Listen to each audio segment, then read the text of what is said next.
tabing dagat. Ang tanong ko lang, kailan kinuha yan? 2022 po. Akala ko dumating kayo nung gabi. Hapon na po, ma'am. Hapon na. Hapon Hapon na po. yan. Tapos, tuloy-tuloy kayo natulog. Yes po. Kinabukasan na po kami bumalik na Manila. Kinabukasan kayo lumipad. Pero may dala kayong mga maleta. Iniwan na ninyo doon. Yes po yun. Kanino po?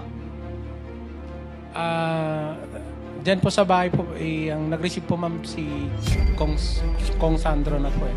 Hindi ko pa alam kung kanina na po. Okay. May ikalawang picture yata. Ito yata hindi nasa Ilocos. Sino to? Ako din po yun, Your Honor. Saan yan? Hindi po yan sa Ilocos. Wala nga. Sa Manila po, hindi ko alam kung saan po na area. Okay, so pagtitipon lang yan? Walang delivery dyan? Wala po. Okay. Bakit kayo nandun? Invitation po kay Kong Saldino po ni President. Okay. Dati may mga picture din sa loob ng aeroplano. Parang may nakita ako dati na nasa social media, pero kung mahanap lang ninyo lahat sana ng picture, isumitin na rin ninyo kay chairman at sa ating committee para kumpletong-kumpleto. Thank you. Kapag may nahanap pa kayo, please pakibigay na lang. So we enter this as part of the body of evidence po, Mr. Chair. Thank you, Sen. Ivy. Kayo pong lahat na nagkusa na pumunta rito, kahit na alam ninyo na ang gagawin ninyo ay maaring magdulot sa inyo ng mga bagay na hindi makakabuti sa inyo at sa inyong pamilya, kagaya ng nangyari kay Master Sergeant Cutesa. Kahit na gano'n ang iniisip ninyo, anong nagbunsod sa inyo para dumating kayo rito, lalong-lalo na sa panahon pa naman na ang Senado ay nagkakaroon ng sabihin na nating siguro, paano ba natin i-describe ang nangyayari sa atin ngayon? Ang nangyari po kahapon ay simply a naked power grab. Maring nagulantang kayo, maring sasabihin, darating pa kaya kami? Ang gagawin pa kaya namin ay tama? Dahil sila mismo ay hindi nagkakaroon na ng hindi pagkakaunawaan sa parte ng kanilang gawain. Bakit pa rin kayo nagkusa na pumunta rito? Pwede po ako ang sumagot para sa aming lahat. Gusto ko muna, isa muna sa kanila bago ikaw. Nag-usap po kami kahapon at yan nga ang katanungan. Dahil nakatanggap din po kami ng email na kinakancel ni Senator Tulfo ang supposedly Blue Ribbon hearing ngayon at in-schedule niya daw sa June 8 po. No? Gaya po ng sinabi nyo kanina, Your Honor, tungkol sa lagi nilang sinasite na Avellino versus Cuenco ay napag-aralan ko naman na mali yung basehan nila, no? Dahil yung Avellino Cuenco ay actually dismiss yung petition eh. Voting 6-4 ang Supreme Court dinismiss yung petition. So ang ground ng dismissal, lack of jurisdiction of the Supreme Court. So wala silang pwedeng gamitin na it's not part of our juris actually. Kaya yung sinasabi nilang computation doon, sinite nila yung absence ng isang senador. Obiter, alam naman natin po yung obiter dictum po, no? So kung dinismiss mo yung kaso for lack of jurisdiction, wala kang pwedeng ibang gawin eh. And anything that is said there, aside from the dismissal, is meaningless. Kaya po minarapat namin na dito sa committee na ito na inimbitahan nyo kami dumalo. Dahil nakita po namin na yung attempt ni Senator Tulfo is a pretension of power. So kinikilala po namin yung committee na ito na pinangungunahan ni Senator Pia at kayo po bilang chair ng subcommittee. At naniniwala pa rin po kami na ang Senate President ay si Senator Peter Cayetano. Yan po ang pananaw namin. Kaya dumalo po kami ngayon. Sa legal aspect kasi, attorney, dahil sa abogado ka, kahit paano meron kang mapagbabasihan, alam mo kung sino yung tama. Ngunit yung mga kliyente mo, como sila naman ay dating sundalo, ang maaring naramdaman nila kagad, ano ba ito? Bakit may naunang nag-imbita sa atin, pagkatapos binawi, pagkatapos may lumabas, na iba na pala yung chairman ng committee. Hindi ba kayo nag-agam-agam na dadalo pa kaya kami? Ano bang mangyayari sa amin kung dadalo kami? Kasi si Sergeant Gutesa, nung una ko siyang makausap, wala kang mapapakinabang dito, sabi ko sa kanya. Ilalagay mo pa ang pamilya mo at ang sarili mo sa panganib dito dahil sa mga bagay na itetestify mo bukas, sabi ko gano'n. Kung talagang malakas ang loob mo na dumating ka. Nangyari nga, dumating nga siya kaya nakapag-testify siya. Pero alam na ninyo kung anong nangyari pagkatapos ng kanyang testimony. Kahit na yung tao nagbuwis na ng sariling buhay, nagsakripisyo na sa kanyang pamilya, makatulong lamang sa ikahanap ng kasagutan sa problemang nilikha ng flood control na ito, imbes na magpasalamat ang Estado, sinasabi ko sa inyo, siya pa ang ginawan ng mga sari-saring kaso. Tinakot ng falsification, tinakot ng forgery, ng kung ano-ano, na wala namang pasihan. At totoo po yung abogada na yon na kanyang dinisoon yung kanyang firma ay naharap po sa disbarment. Ako na po ang kusang naghahain ng complaint para ma-disbar yun. Hindi dahil sa alam kong hindi niya pirma. Alam kong hindi niya pirma yun, pero pinayagan niya ang ibang tao na pumirma para sa kanya. Ang totoo nun, hindi lamang si Gutesa ang biktima nung pirma ng ibang tao na kanyang pinayagan. Dahil nakakalap din kami ng mahigit na 44 na affidavit na kanyang ninotaryo, maski pa paano mo bali-balik rin, iba't ibang tao talaga ang pumirma. Na yun ay nireport niya sa Notarial Registry ng Maynila. Sa mga tweet, hindi lamang si Gutesa ang biktima, maraming na biktima. Imagine, 44 na dokumento, iba-iba na pirma. Talagang hindi niya pirma dahil inihayag niya yung tunay niyang pirma. Paano ka kung nangyari itong pirma? Pinayagan mo ang ibang tao na pumirma sa'yo. Pagkakakitaan din ito Gumamit siya ng iba't ibang opisina na nandun yung mga taong pinayagan niyang pumirma. Para sa kanya, iisa yung notarial stamp. Ganun na nangyari.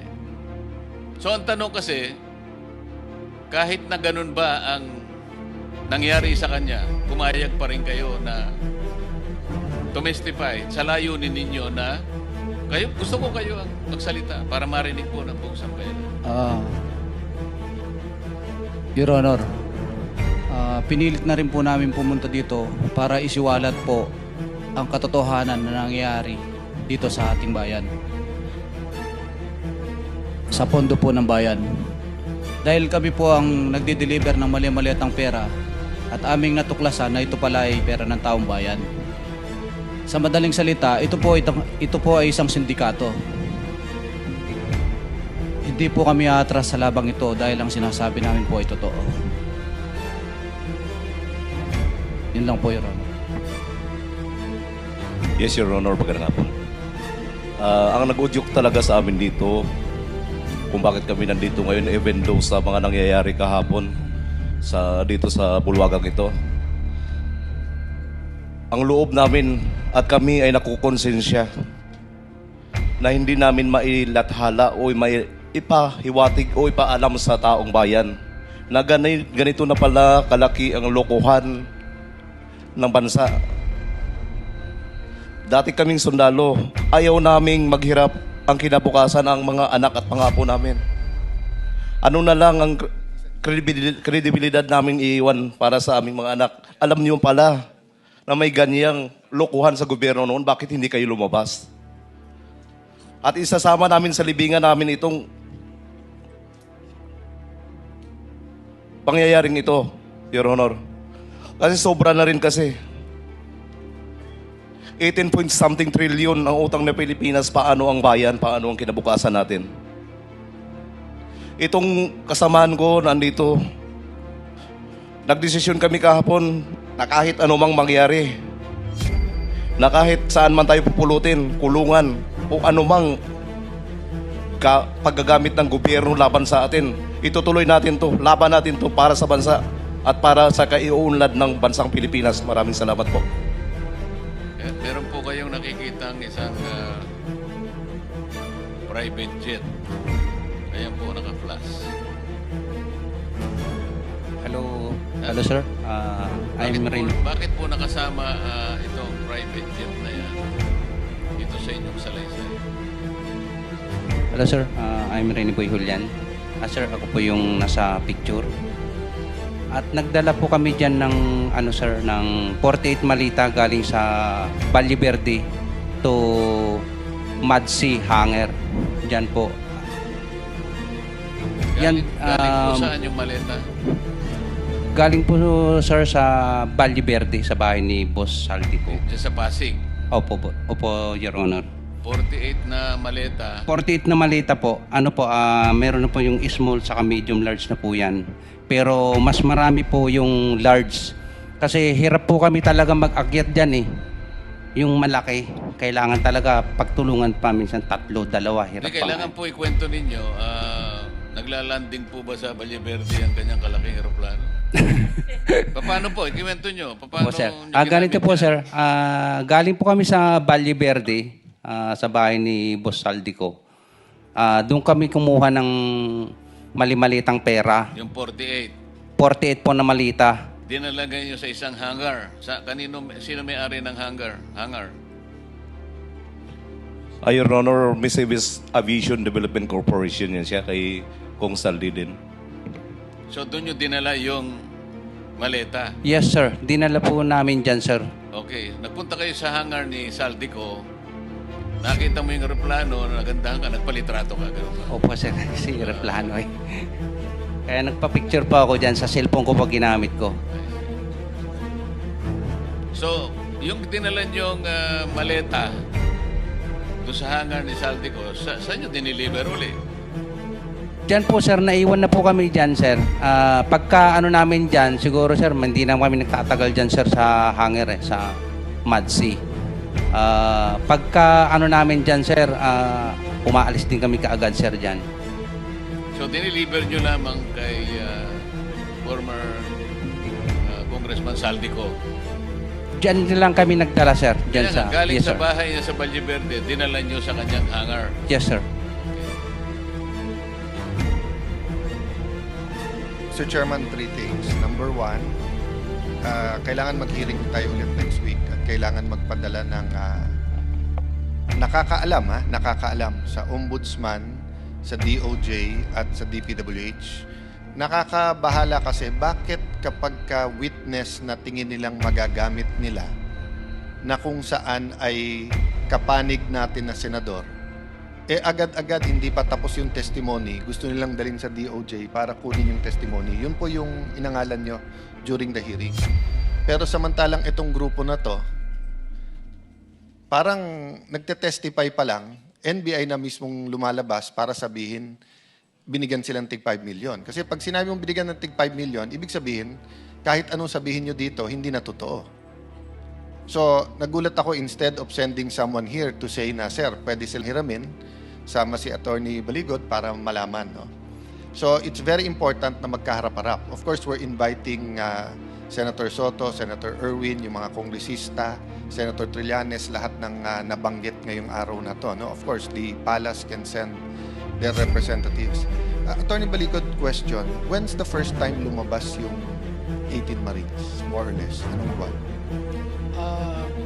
on public, Your Honor, was on February 24, 2026. 2026. Kasi when we- nag-wrap up ang ICC March 31. So, naimbitahan ba sila sa ICC? Did you receive an invitation sa kanila sa ICC? Wala po. Wala. Again, no, I wonder... sorry, ICI. Sorry, ICI. Wala po. My fault. ICI. Wala. Tama ho ba? Meron ba sa inyong nakatanggap ng invitation sa ICI? Kasi like yung member nila, si Dave Simpson, nakikipirma din dun sa mga resignation ko dun sa sa Makati Business Club at dun sa kanilang chat groups ng Dilaw, upak ng upak. Pero nagtataka ako nung kayo lumabas, bakit hindi kayo inimbita? Si Sergeant Gutesa, ano po ang impormasyon natin na saan na siya? Pinapirma po kasi siya ng kwan. Nag-recant siya plus nabigyan siya ng pabuya at nirelease na po siya pero So wala kayong information kung nasaan? kung nasaan siya. So, Sergeant Hindi ko Gutesa, po masabi in public. Okay. No, but kung nakikinig, nanonood siya, alam naman namin puso mo eh. 'Di ba? At siguro naman kung ano ang harassment or intimidation or pabuya or kung ano man na binigay sa kanya na magsabi ng totoo, wag magsabi ng totoo, naramdaman din ng 18 ngayon. And many others who are securities of VIPs all around the country, di ba? Hindi lang naman siguro kayo ang security VIP na naka-witness na medyo hindi ata maayos tong ginagawa ng boss namin, di ba? So, Sergeant Gutesa, you're welcome to attend the next hearing. Whether you're going to recant or say the same thing, kasi we have to get to the bottom of the truth, no? So, Mr. Chairman, baka kung with your permission, mag-meeting muna tayo. Kailan natin announce yung susunod na hearing. But gusto ko lang to i-mention, no? Ako'y naniniwala sa media sa ating bansa. We cannot generalize, just like politicians. You cannot generalize lahat kayo corrupt. But maraming corruption. Di ba? Sa business community, sabihin nyo, iba sa inyo, nangongorap. Hindi man lahat, di ba? But just to express yung frustration na nadama ko kay Chairman Senator Marcoleta, tingnan nyo yung nangyari kahapon, ha? Katanging-tanging Philippine Star lang ang nasa front page din, Cayetano, I'm still Senate President. Okay? Sa Philippine Star, to be fair, ha? Siyempre, mas malaki yung sa kanila. Okay lang yun kasi araw nila kahapon. Pero kasabay pa rin, Cayetano is still the Senate President. Tandaan nyo yung context na sinasabi ni Senator Marcoleta. Hindi naman martial law ngayon. Malayang pamamahayag. So, importante, tama impormasyon natin sa ating kababayan. Titignan mo ang bulletin today, yung isang side lang. Kung meron man nasa loob, sa front page wala. Wala at all. Okay. Siyempre, isa sa pinakakilala at alam natin pinaka-credible, Inquirer, sila nandun, ang Alang Cayetano sa taas, ICC told of Alan Robin tied to Bato. Nagkaroon pa sila ng space para this Cayetano has palace backing, a new PTV boss. He's talking about yung bunso kong kapatid. No? Pero wala dyan po sa harap na Cayetano is still Senate President. Ganito din po sa Manila Times. Senator has power from Cayetano, Noan, Group Sus Cayetano. So, news din naman po yan dahil I'm Senate President. Pero wala po dyan na Cayetano is still Senate President.